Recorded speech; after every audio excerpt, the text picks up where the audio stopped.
Macam ni lah keadaan rumah kalau di hujung minggu.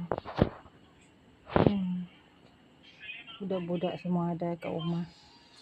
Malam kita tidur keluar.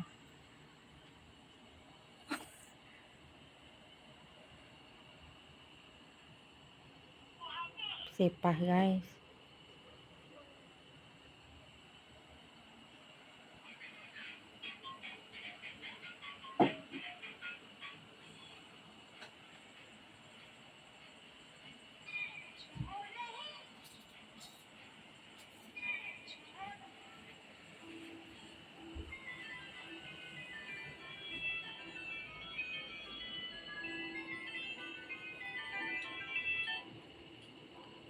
Ni satu budak dia layan dia punya perut dengan jajan dia.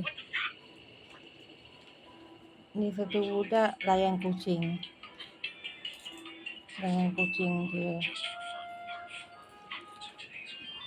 Inilah keadaan dia. Macam kapal pecah. Guys, kita belum lagi berkemas.